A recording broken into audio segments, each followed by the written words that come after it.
दोस्तों मैं Kumar hero sir आप सभी को अपने इस YouTube चैनल पर एक बार फिर से स्वागत करता हूं। और आज हम आप लोगों के लिए एक स्पेशल टॉपिक डिफरेंशियल इक्वेशन यानी कि अवकल समीकरण में लेकर आए हैं। और इस वीडियो में हम आपको बताएंगे methods of solving first order first degree differential equations यानी कि प्रथम कोटि एवं प्रथम घात के अवकल समीकरण को हल करने की विधियां के बारे में आज हम लोग जानेंगे कि किसी भी डिफरेंशियल इक्वेशन को सोल्व करने के कितने मेथड्स होते हैं।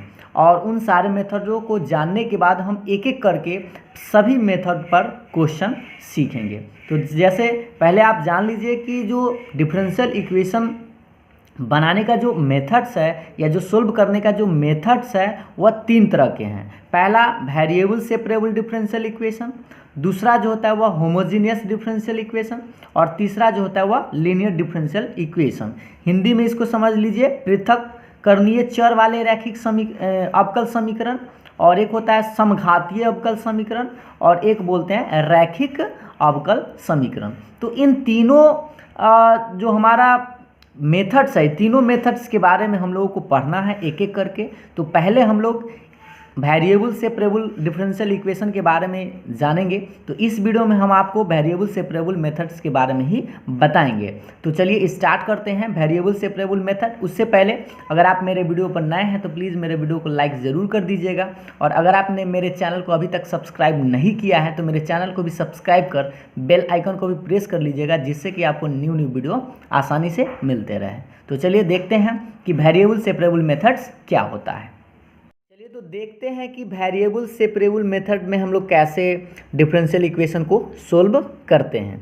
तो हम लोग पहले समझ लेते हैं कि वेरिएबल सेपरेबल, तो आप लोगों को ये नाम से ही पता चल रहा होगा कि वेरिएबल सेपरेबल का मतलब होता है वेरिएबल को सेपरेट करना, मतलब x वाले को x के तरफ ले जाना और y वाले को y के तरफ ले जाना। जैसे पहले इसका हम लोग क्या समझ लेते हैं कि फॉर्म जान लेते हैं कि वेरिएबल सेपरेबल कैसे जानेंगे कि यह वेरिएबल सेपरेबल पर है और कैसे जानेंगे कि यह वेरिएबल सेपरेबल पर नहीं है। ठीक है, तो पहले इसका फॉर्म देख लीजिए, इसका रूप देख लीजिए। तो D Y by D X बराबर F X into G Y, एक x के रूप का फंक्शन होगा और एक y के रूप का फंक्शन होगा। इस तरह से आपका क्वेश्चन रहेगा। तो आपको करना क्या होगा, पहले आपको x वाले को x के रिस्पेक्ट में मतलब ले जाना है और y वाले को y के तरफ ले जाना है। तो आपको सेपरेट करना है, x वाले को x के तरफ और y वाले को y के तरफ, ताकि उसका इंटीग्रेशन आसानी से हो सके। ठीक है, तब जाकर हम उसका डिफरेंशियल इक्वेशन प्राप्त कर सकते हैं। तो पहले आप देख लीजिए कि इसका फॉर्म है, मान लीजिए कि D Y by D X बराबर F X into G Y है। तो पहले हम लोग क्या करेंगे, इसको सेपरेट करेंगे। तो किसको सेपरेट करेंगे, तो वेरिएबल्स को। तो गौर से देखिए, ये आपका डी एक्स है, तो पहले आप बटा में डी एक्स है उसको ऊपर ले चलिए। तो हम लिखे डी वाई बराबर F X into G Y into D x. ये बटा में डी एक्स था, कहाँ आया, ऊपर में आ गया। अब आपको करना क्या है कि x वाले को x के तरफ और y वाले को y के तरफ। तो dy इधर है और ये जो gy है इसको हम बटा में ले आते हैं, क्योंकि ये y वाले टर्म है तो y वाले को हम y के तरफ ले गए और इधर क्या बचा, fx और इंटू में dx। ठीक है, तो अब आप इस लाइन को गौर से देखिए कि y y x x, तो x वाला टर्म x के तरफ और y वाला टर्म y के तरफ आ चुका है। जब आपको लगे कि हाँ x वाला टर्म x के तरफ चल गया और y वाला टर्म y के तरफ चला गया, तब आप क्या कीजिएगा, दोनों तरफ इंटीग्रेशन लागू कीजिएगा। दोनों तरफ क्या कीजिएगा, इंटीग्रेशन का साइन लगाइएगा। और जैसे ही इंटीग्रेशन का साइन लगाइएगा तो मान लीजिए कि इस जी वाई एक बटा जी वाई का इंटीग्रेशन कुछ ना कुछ होगा। तो मान लीजिए कि इसका इंटीग्रेशन जब हम करेंगे तो कैपिटल जी वाई आएगा, ये माना गया चीज़ है। ठीक है, और जैसे मान लीजिए कि यहाँ एक बटे वाई रहता तो लॉग मोड वाई लिखते। तो इसी तरह से किसी इसका हम इंटीग्रेशन किए तो मान लिए कि जी वाई आया, बराबर उसी तरह से इस F x small F x का इंटीग्रेशन करके हमें क्या मिला, कैपिटल एफ एक्स। और लास्ट में आपको क्या जोड़ना है, सी जोड़ना है, जैसा कि आप इंटीग्रेशन में जानते ही हैं। तो आपको करना क्या है, वेरिएबल सेपरेबल करना है, वेरिएबल को सेपरेट करना है। तो इस तरह से आप आसानी से प्रोसेस के अनुसार आंसर निकालेंगे। और इस प्रोसेस को हम लोग बहुत अच्छा से कब समझ सकते हैं, जब कुछ एग्जाम्पल्स लिया जाए। तो देखिए पहला नंबर एग्जाम्पल्स पर ही इस बात को हम और अच्छा से समझेंगे। जैसे मान लीजिए कि आपके पास क्वेश्चन है D Y by D X बराबर 1 + y² बटा 1 + x²। अब आप इस क्वेश्चन को गौर से देखिए कि आपको करना क्या है कि dx को पहले ऊपर ले जाना है और y वाला को y के साथ लाना है और x वाला को x के साथ। तो dx तो आप हमेशा याद रखिएगा आपको ऊपर ही चाहिए, क्योंकि dx तो इंटीग्रेशन लागू करते हैं तो dx और dy जो है ऊपर ही रहता है। तो देखिए पहले हम लोग इसको क्या करें, ये dy है तो dy इधर छोड़ देते हैं और ये जो y वाला टर्म है ना ऊपर में, उसको हम कहाँ ले आते हैं, नीचा। तो ये 1 + y² नीचे आ जाएगा और बराबर के बाद इस dx जो बटा में dx है इसको ऊपर ले जाते हैं, उधर बराबर के बाद तो ले जाएंगे तो ऊपर में आ जाएगा dx, अब बटा में 1 + x²। ये लाइन समझ में आ गया ना। इसको आप ऐसे समझिए कि y वाला टर्म को हम नीचा लाए और इस dx को ऊपर ले गए, ठीक है। अब आप बताइए क्या इस लाइन को आपको गौर से देखिए, क्या आपको लग रहा है कि y वाला टर्म y के साथ है और x वाला टर्म x के साथ है? और जैसे ही इस बात को आप लोग को लग जाए कि हाँ x वाला टर्म x के साथ है और y वाला टर्म y के साथ है, तो आप दोनों तरफ इंटीग्रेशन लगा दीजिएगा।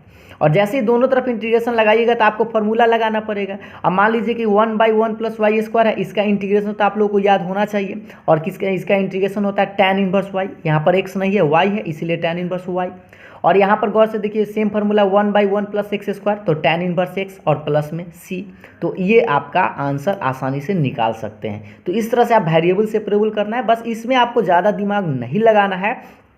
x को x के तरफ ले जाना है और y को y के तरफ ले जाना है और ले जाने के बाद उसको इंटीग्रेशन कर देना है और इंटीग्रेशन करने के बाद जो आंसर आएगा वही आपका आंसर होगा, ठीक है। तो इस तरह से 1 नंबर अभी आप इस एग्जाम्पल से बहुत अच्छा से कुछ समझे ज़रूर होंगे और हम एक आध दो और एग्जाम्पल्स लेते हैं जिससे कि आपको और अच्छा से समझ में आ जाए। तो चलिए नेक्स्ट एग्जाम्पल लेते हैं जिससे कि आपको आइडिया लग जाए कि हाँ वेरिएबल सेपरेबल में हम लोग कैसे क्वेश्चन को बनाते हैं। तो देखिए आपके पास दूसरा नंबर एग्जाम्पल्स है dy/dx बराबर मान लीजिए कि √4 - y²। ये आपका क्वेश्चन है। तो इसको हम लोगों को कैसे सेपरेट करें। अब इसमें रही बात कि x वाला टर्म तो है ही नहीं है ना है, तो इसको हम क्या करेंगे, पहले y वाले को इसके साथ ले चलेंगे। तो इसको ऐसे लिखेंगे dy और ये जो गुना में है इसको हम बटा में ले और ये जो dx बटा में आपको दिख रहा है इसको हम ऊपर ले गए, ठीक है। तो अब आप सोचिए y वाला टर्म y के तरफ आ गया और x वाला टर्म x के तरफ आ गया। तो x वाला तो कोई टर्म नहीं है तो इसीलिए हम dx को अकेले इधर छोड़ दिए, ठीक है। और जैसे ही आपको लगे कि हाँ x वाला टर्म x के तरफ गया और y वाला टर्म y के तरफ चला गया है, तब आपको क्या करना है, दोनों तरफ इंटीग्रेशन कर देना है। क्या करना है, दोनों तरफ इंटीग्रेशन करना है। तो जैसे आप इंटीग्रेट कीजिएगा तो आपको इस 4 को आप लिख सकते हैं 2 - y² और बराबर इंटीग्रेशन dx। अब आपको इसका फार्मूला चाहिए तो आप लोगों को याद होगा 74 में हम आपको बताए थे 1/√a² - x² का फार्मूला। तो a² - x² का फार्मूला बताया गया था sin इनवर्स x होता है, बट यहाँ तो x नहीं है, यहाँ पर क्या है y है। तो यहाँ पर आप लिखेंगे sin इनवर्स y और बराबर यहाँ कुछ नहीं तो 1 है और 1 का इंटीग्रेशन क्या होता है, x होता है और लास्ट में हमें जोड़ना प्लस में c है। तो इस तरह से आप आसानी से आंसर निकाल सकते हैं, ठीक है। तो ये तो आपका 2 नंबर क्वेश्चन था। अब हम लोग एक और एग्जांपल्स देखते हैं 3 नंबर। 3 नंबर आप देखिएगा गौर से dy/dx बराबर 1 + x² × 1 + y², ठीक है। इस क्वेश्चन को आप समझकर आपके दिमाग में सारा बात अच्छा से आ जाएगा। तो देखिएगा dy/dx बराबर 1 + x² × 1 + y² है। तो पहले हम लोग क्या करें, इस y वाले टर्म को बटा में लाए, मतलब y के तरफ। तो dy बटा में 1 + y² और ये dx को ऊपर ले चलते हैं। तो 1 + x² तो उधर था ही, तो dx ऊपर चला गया, ठीक है। अब हम जैसे ही देख लिए कि ये देखिए x वाला टर्म x के साथ रिस्पेक्ट में आ गया और y वाला y के तरफ आ गया, तब हम दोनों तरफ क्या करेंगे, इंटीग्रेशन लगाएंगे। और जैसे ही दोनों तरफ इंटीग्रेशन लगाएंगे तो अब इसका हम इंटीग्रेशन करेंगे। तो आप बताइए 1/1 + y² का इंटीग्रेशन क्या होता है, tan 1y और 1 का इंटीग्रेशन x होता है और x² का इंटीग्रेशन क्या होता है, x³/3 और प्लस में हम जोड़ेंगे c। तो इस तरह से आप आसानी से आंसर निकाल सकते हैं, ठीक है। एक और आता है, एक और एग्जांपल्स हम देख लेते हैं जिससे कि आपको ये तो आपका जनरल सॉल्यूशन था और इसी में हम आपको एक पार्टिकुलर सॉल्यूशन बताते हैं। तो देखिएगा आपका नेक्स्ट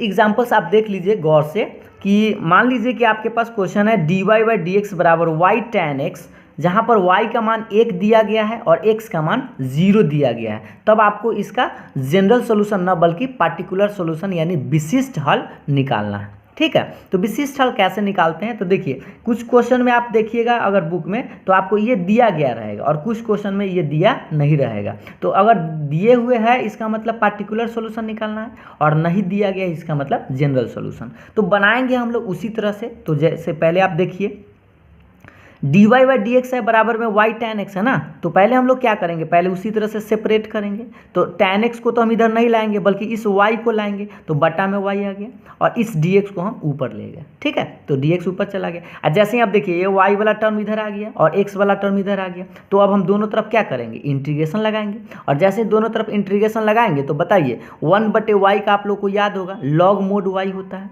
और tan x का इंटीग्रेशन दो गो होता है, एगो माइनस में लॉग मोड cos x होता है और एक होता है लॉग मोड सेक x। और प्लस में आपको जानते ही हैं प्लस में क्या जोड़ना है, c जोड़ना है। तो इस तरह से आपका समीकरण एक, यानी ये तो आंसर आ गया। अब समीकरण इसको एक मान लिया। अब यहाँ तक तो हम लोग जनरल सॉल्यूशन में बनाते ही थे, और अब इसको हम लोगों को आगे बढ़ाना है। और आगे कैसे बढ़ाना है, तो गौर से देखिए क्वेश्चन में साथ में दिए हुए था y का मान 1 और x का मान 0।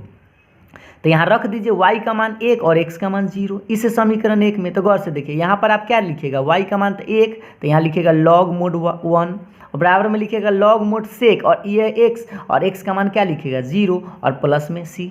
यहाँ तक ठीक है। और ये log 1 का मान, और log 1 का मान आप लोगों को पता होगा कि log 1 का मान क्या होता है 0, और ये बचेगा log मोड सेक 0। और आपको याद होगा सेक 0 का मान क्या होता है 1 होता है, और प्लस में c जोड़ेंगे।